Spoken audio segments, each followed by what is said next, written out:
Hey everyone, I apologize if you hear the bird in the background, but I want to welcome you to something I kind of do on occasions now. I mean, I used to do it a lot. I kind of do it on occasions. Maybe I'll do it a lot more this year. It's called my Topics on My Mind series, and basically what I do is I take a lot of topics that I got on my mind and I kind of get them off my mind. I kind of discuss them. So with that said, I got three I want to talk about.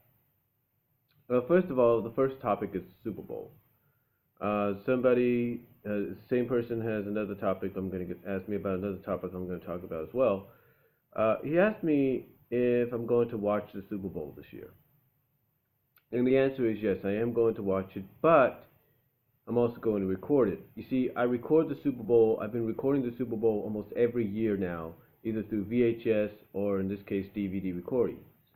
So I've been recording the Super Bowl every year, despite what team might be in it, or teams might be in it. Whether I like the teams or I don't, um, I still record it because it's a big deal.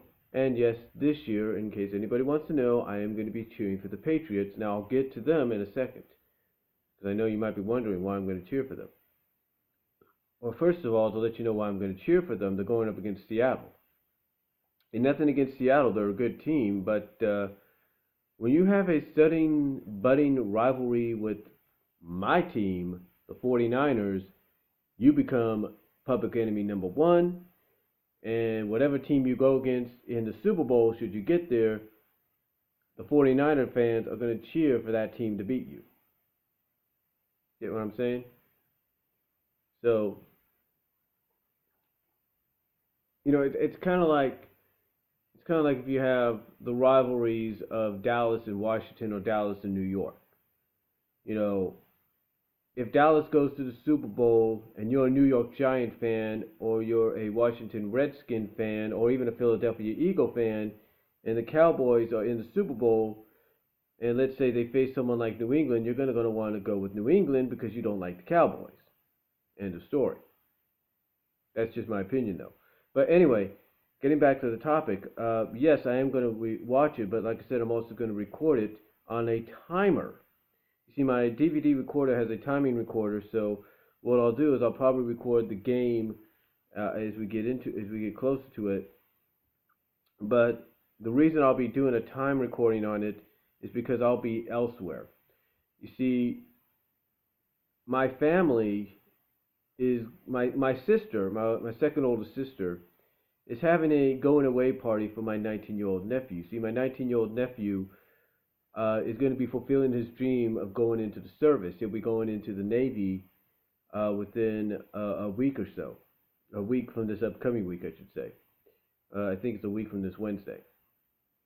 He'll be going into the service. And so basically, she's going to have a going away party for him on the 1st. Now, you might say, well, wouldn't it make more sense to do it the Sunday before he leaves? And that is true, it would make more sense, but here's the thing. According to what my sister has said and explained, everybody's work schedule kind of doesn't work out the way it should sometimes, and right now, conveniently, it does. Because if you think anybody's going to work Super Bowl Sunday, you're dead wrong. I requested the day off because, yes, my nephew's going away party and I want to be there, and also it's the Super Bowl. It's like, you think I'm crazy? You think I'm going to work that day? You're nuts. As well as the fact that this is not going to be the first time I'm going to take a Sunday off either. I'm going to try to get more Sundays off because my mom wants me to go to church, but I'm also going to try to get the day of WrestleMania off as well. So, with that said, though, getting back on topic, uh, I am going to watch it. I'll be watching it there, but I'll also be recording it here because I'm going to be there for the going away party. And like I said, it just kind of works out. So yes, to answer the question to that topic, yes, I will be watching the Super Bowl. Another question that this person commenting asked me was, do I think the Patriots cheated? And of course, this is referring to Deflategate. And quite honestly, I look at it two ways. They either knew about the deflated footballs, or they didn't. I kind of look at the more, I kind of look at the facts that we're trying to get. I'm trying to look at all the other information we're trying to get in here. And to me, I think it's either they knew about it or they didn't know about it. And if they didn't know about it, then obviously this attendant that went to the bathroom, if you will, went to the bathroom stalls for the break and took 12 of the footballs with him and deflated 11 of them within the time frame he did it because he's a it's just my opinion, did it because he's loyal to the team and he's a die-hard Patriots fan. That's probably why he did it. Probably felt, hey, these guys are the best team in my opinion. They deserve to be the champions. I'm going to make sure they win the championship. Just my opinion.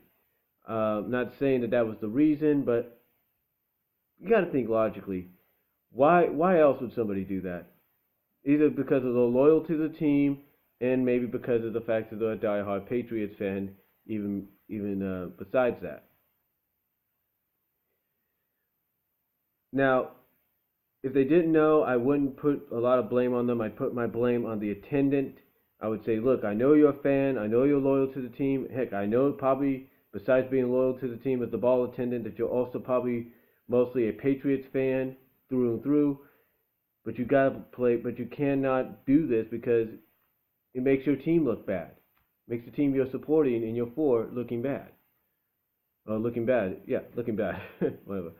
Um, so I would put more of the focus on that guy and more of a punishment. Maybe relieve him of his duties. Release him, whatever.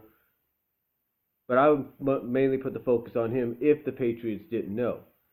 If they did know, if the Patriots did know, then I look at it this way. The punishment should be a severe punishment. It should be a punishment that basically sends a message.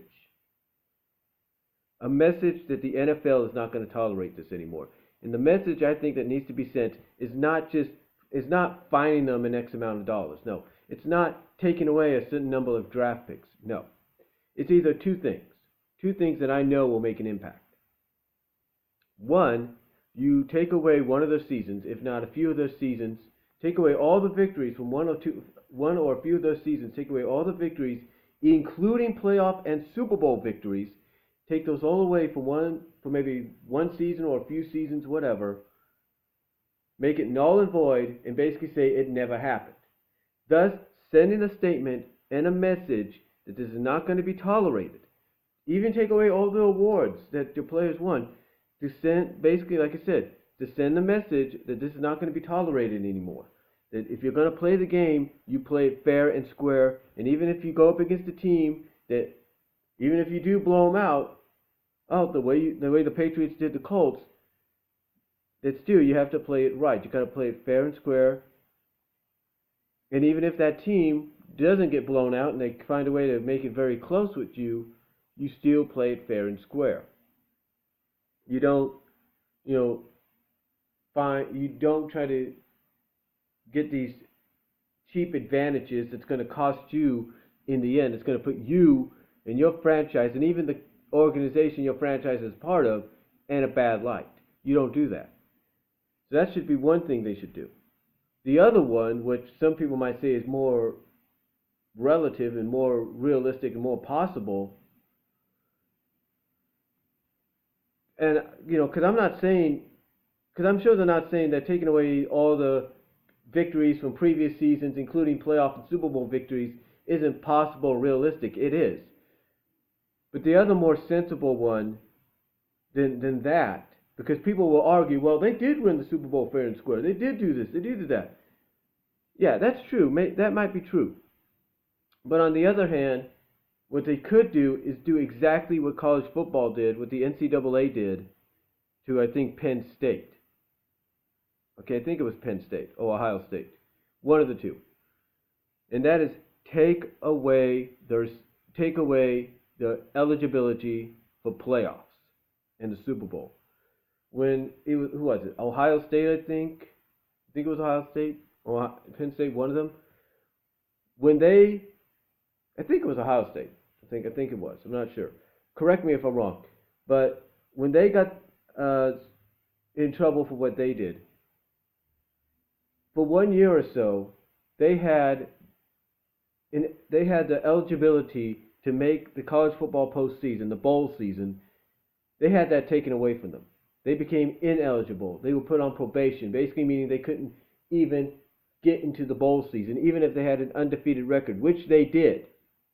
And I think again it was Ohio State, but again you can correct me. But which they did. They did have an undefeated season. I think the same with Penn State. It was probably one or both of them. But they had decent seasons that you would say, hey, these guys are the number one team in the land. Let's put them in the national championship. They had that all taken away from them. So even if they were undefeated, they couldn't be the Big Ten champion or co-champions. They couldn't even be any of that. They couldn't be in any bowls or anything. It was all taken away. It was gone because of what they did. And by basically doing that, it sent a message not only to Ohio State and Penn State, or one or both of them, but it also sent a statement to all of the NCAA schools that are part of football, if any sport. And that is, we are not going to tolerate BS like this. And I think the NFL should incorporate that in this case and do it with the Patriots. If they are found to have cheated and knew about the whole deflated football situation, they should have the next season, the upcoming season, they should have any eligibility for the playoffs and the Super Bowl taken away from them. So in other words, even if the Patriots go undefeated, like they did 1 year before they lost in the Super Bowl to the Giants, the Patriots, even if they go undefeated, cannot make the playoffs. They cannot be eligible for the playoffs. They cannot be eligible for the Super Bowl whatsoever, no matter how good the season will be. They cannot be. They cannot be eligible for any of that. And to me, that would send a huge statement to not only the Patriots and all that, but also to all of the NFL that this is not going to be tolerated. And I think Roger Goodell needs to grow a backbone and basically put his friendship with the owner of the Patriots aside and say, look, I'm going to treat you like any other owner out there, and I want the truth. And basically, if he can even say, if you're a true friend of mine, you'll tell me the truth. So that's all I have to say on that. That's what I believe they should do. And last but not least, I'm going to talk about this real quickly. I was watching what Kathy Lee and Hoda had to say on the portion of the Today Show. I was watching a clip on Facebook. And they were talking about that Taylor Swift has copyrighted the words or the term sick beat because it's in a lyric of one of her songs. And I look at this, and to me, this is just completely ridiculous. Why would Taylor Swift or any celebrity want to copyright just two words that make a saying? Why? Everybody asks that. Everybody wonders that question. I think even Kathy Lee and Hoda were wondering, why do this? What sense does that make? I'll tell you why they do it. And I think anybody watching this will agree. It's all about legacy. It's about the legacy you leave behind. It's about the legacy you leave behind in the business. So even if you hang it up one day and say you're done, you're just going to take a rest, you're not going to do anything anymore, your legacy will still be reserved because you have ownership of a certain term that you can either use to name a record label after, that you can name your record label that you found or you find after, or your clothing line after. That's the only reason people copyright these terms. Do they sometimes get it? No. Do I think Taylor Swift's going to get this? No. Because if Donald Trump can't get the rights to "you're fired," then I don't think Taylor Swift's going to get the copyrights to "sick beat." I really don't. But again, to me, it's all about legacy. And that's why celebrities, athletes, whatever, copyright certain terms and words. Because of legacy. That's why Paris Hilton did with "I'm Hot," or whatever it is, because of legacy. So that's all I'm going to say on it.